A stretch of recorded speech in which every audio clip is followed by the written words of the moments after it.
গাজায় ইসরায়েলি হামলায় নিহতের সংখ্যা ৫৮,০০০ ছাড়িয়েছে। উপত্যকাটিতে একদিনে অন্তত ৯২ ফিলিস্তিনি নিহত হয়েছে।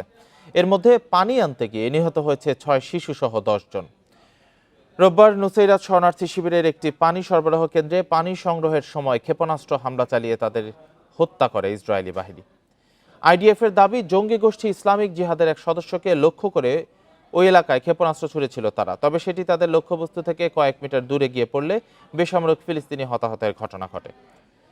গাজায় জ্বালানি সংকট অব্যাহত থাকলে কার্যক্রম বন্ধ করতে হতে পারে বলে সতর্ক করেছে জাতিসংঘের সংস্থাগুলো। এদিকে রোববার ম্যারিল্যান্ডের অ্যান্ড্রুজ সামরিক ঘাঁটিতে সফর করে ট্রাম্প বলেন, ১ সপ্তাহের মধ্যে গাজায় যুদ্ধবিরতির চুক্তি হবে বলে আশাবাদী তিনি।